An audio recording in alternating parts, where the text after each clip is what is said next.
Hello everybody. Well, fall's really upon us now. It's getting cold outside, so I'm getting ready to make a recipe that my dad taught me, and it's one of the stick to your ribs when you're cold kind of meals. Beef stroganoff. My dad owned a restaurant in his later days, and he taught me this recipe, and I've kind of converted it to a lower carb kind of meal. It's not low carb, but it is lower carb. So for someone like me and my size, I can eat this and still lose weight, but it's more of a maintained type of meal. Last night, I trimmed the fat off of a pound of ribeye. You can use any kind of steak you like. We usually use cheaper cuts of steak, but since I caught the ribeyes on sale, I'm using it. I've got a 8-ounce box of cream cheese. I'm going to use 4 ounces of that, 3 to 4 ounces. I have an 8-ounce container of sour cream. I've got 6 to 8 ounces of mushrooms that I got in a package at Myers. I've got A-1 sauce, the thick and hearty, Worcestershire sauce, soy sauce, the all-important Carba Nada noodles, which helps cut down the carbs a lot. I usually use heavy whipping cream, but they didn't have any, so I'm using half and half. And I've got salt, pepper, onion powder, garlic powder, and the pink Himalayan salt that I got on the haul last night at the Dollar Tree. So last night I trimmed this, and I put it in a bowl to season. I put a tablespoonful of Worcestershire sauce and a tablespoonful of soy sauce and garlic and onion powder on it, and mix it up and let it set and marinate overnight. Now, if you're using the cheaper meat, what I like doing is putting all that in there, and then a little bit of lemon juice or lime juice, and putting a lid over the top of it and letting it marinate for 2 or 3 days in the refrigerator. That way, the juice cuts down on a little bit of the toughness of the meat, makes it more tender. When I get started, I'll be right back with you. This is the fat I trimmed off of that steak last night. I'm going to put it in a skillet and render it off to use for flavor. Now, a lot of people are more health conscious. They like using oil. Olive oil is a great substitute, and I did that too on cuts of steak that don't have a lot of natural fat on them. So I'm going to go put this in this skillet and get it cooking off. And we're back. There's the fat I trimmed off, and I'm going to put it in my skillet to render off. Move it around a little bit here so it can get started. So when this is done, I'm going to take it off and throw it away. I just do it for flavor. You don't have to. You can use any kind of oil you want. Olive oil, of course, is the best. And I went ahead and started my water. I got it on low. I'm going to use some of the pink Himalayan salt. We always put just a few dashes of salt down in our pasta, no matter what kind of pasta we're cooking, just to give it a little more flavor. And that's good. I'll be back when I'm got this rendered off. And I've got them most of the way done here. You can see where they're rendering off a lot of good fat. I try to just keep moving them around a little bit and flipping them as I'm going. It's the sous chef. Okay, and I've got them done. You see all the nice oil right there rendered off of those. Get those out of here. I always like doing it the old-fashioned way. It's the way I grew up, I guess. Years ago, people couldn't get oil and stuff as easy as we can, so they always had to use what they had. Bacon grease and renderings off of other things.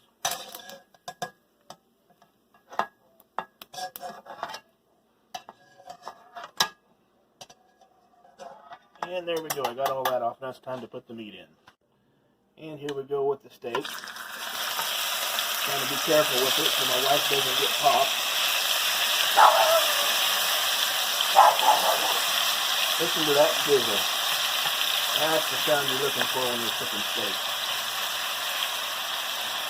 I got the heat turned on about 350 degrees, about halfway medium.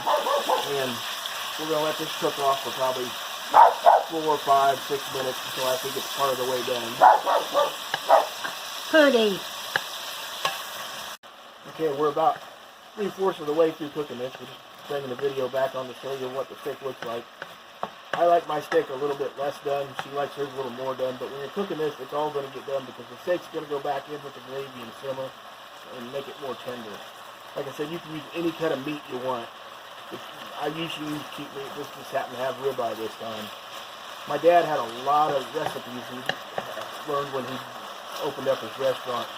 Like I said, he was semi-retired, and him and Mom decided that they just wanted to try having a restaurant one time in their lives, and it ended up being a real big success, and they had it for 12 years until they just couldn't take doing the physical work anymore. And I worked there in the mornings a lot, trying to help them out, being the breakfast cook, and coming back on the weekends and trying to help on the dinners when they cook steak, because he had a charbroil to cook steaks.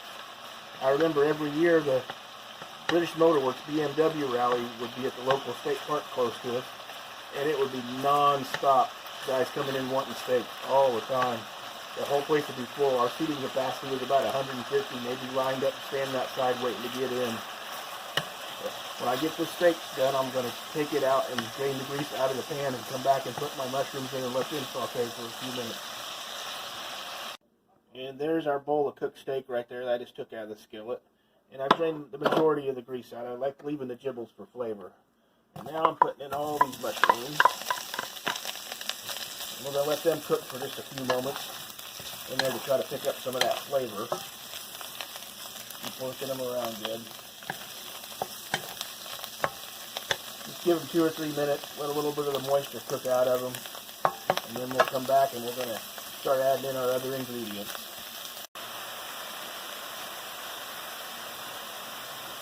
And now our mushrooms have sauteed. You can see how dark they're getting.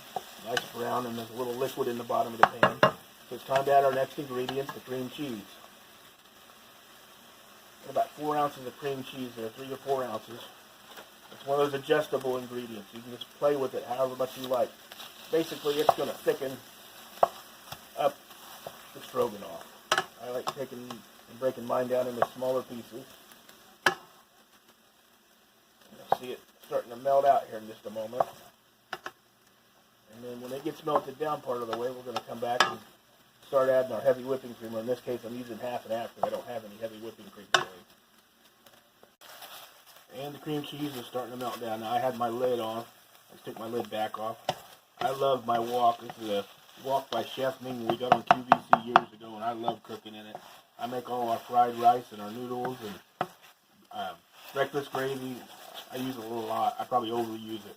So I'll probably wear it out and have to buy another one soon. We'll be right back when we add the next ingredient.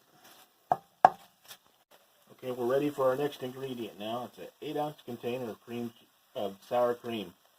And we're going to put it in there. There's no wrong and there's no right to these recipes. Like I said, if you cook very much at home, you know everything's by taste. Chef has to taste his food as he's cooking it when he's at home. The only people that actually use complete recipes is people at restaurants and stuff, because they can't taste the food that they're serving somebody else. We're going to let that cook down now. One thing I want to go ahead and remind you of, when this is plated, you want to taste it before you add salt. Cream cheese, if you've ever cooked with cream cheese very much in recipes like this, add salt. So you always want to taste. You see how the cream cheese and the sour cream are thickening together, and they're picking up all that good flavor off the bottom of that pan, the steak and the mushroom. That's why it's getting that light tan to brown color already. And we'll be right back with the next ingredient. There's Sandy. That's our old girl. She's about 11 years old. She just showed up at the house one day and... wandering down an alley. Yeah, just wandering down the road. And she had a knot on her head, so we're thinking that something happened to her. Doesn't bother her, but... yeah, she's our old girl.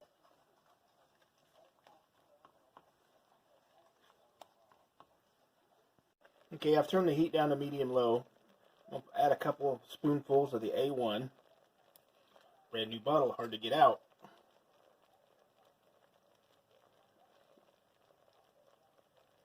Really hard to get out.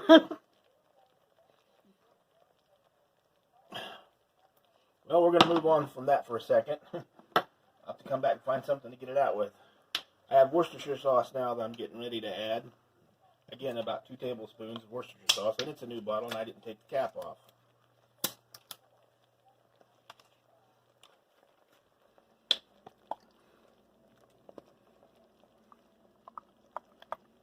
Like I said, you can adjust it by taste once you get it made. And my soy sauce, about the same amount, a couple tablespoons full of soy sauce. I have the low sodium soy sauce because we try to watch our salt intake because of the diet I'm on. And we're going to add just a little bit of onion powder. A lot of people put caramelized onions in theirs. I've never had it that way. It's not the way my dad taught me. So, and a little bit of garlic powder.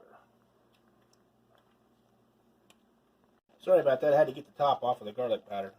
Just a little bit of garlic powder. And now back to that bottle of A1. It is some thick stuff. There we go. Now it's coming out. Just a couple tablespoons full. And you can use any kind of A1 or steak sauce you have at home. All your preference on what your flavor is. Look at that nice color you're starting to get out of that. Big pieces of mushroom, sour cream, cream cheese.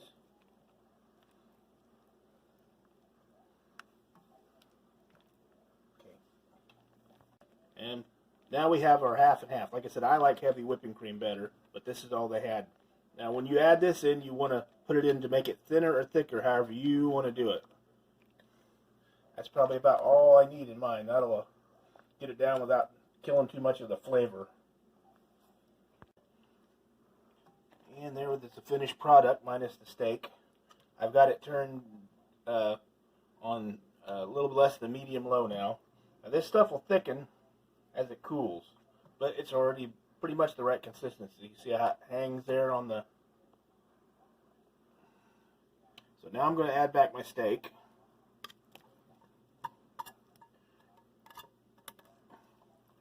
Stir it in.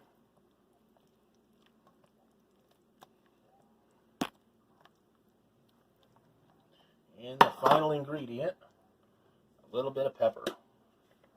Again, something you can adjust to however much you like.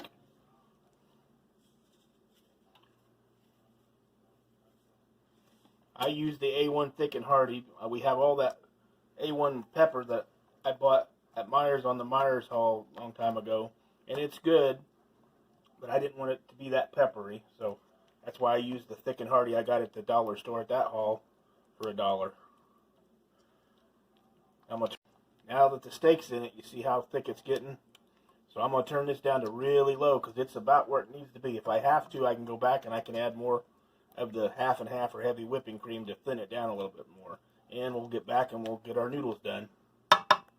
While I was off camera, I went back and I added 6 more tablespoons of the half and half. It thickened up a little bit more on me. You see the nice consistency and color there? It'll really look good when it gets plated. And now we're ready for our noodles. I've got the water on medium-high over here, and it's at a slow boil. There's bubbles just popping up in it. And I'm going to add about 4 helpings of our Carba Nada noodles.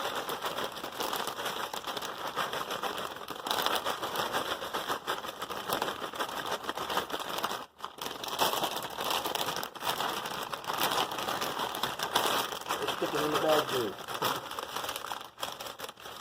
There we go. Get a spoon and I'll stir those around. And I've got our 4 helpings of noodles in, more or less. Like I said, I just eyeball it. I'm a home cook. And I'm stirring them up. You got to watch these noodles. They are only supposed to take 3 minutes, but they really need to cook a little longer than that. But they do boil over. That's why I got it on medium-high instead of high, because they boil over easy. And we'll be back when I get the noodles ready. And there the noodles are done. They're just like any other fettuccine noodle by the time you get done. And man, they taste really good. And now we're going to plate our pasta up. Like I said, I made 4 helpings. That way me and my wife could have some a second time.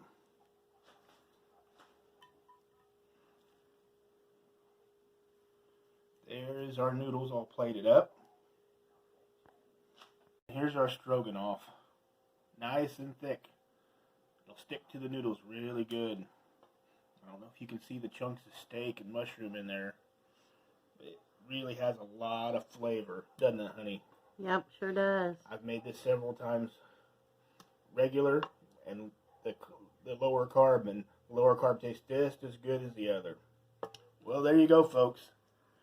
That's how I make my version of lower carb beef stroganoff. The whole all 4 servings would have a total of 100 carbs, which breaks down to 25 carbs. So like I said, it's not very high in carbs. Not really low carb, but lower carb. We'll be back with another video of Pootie Doo and a couple of his new Halloween costumes. See you later. In a couple of days. In a couple of days. See you later.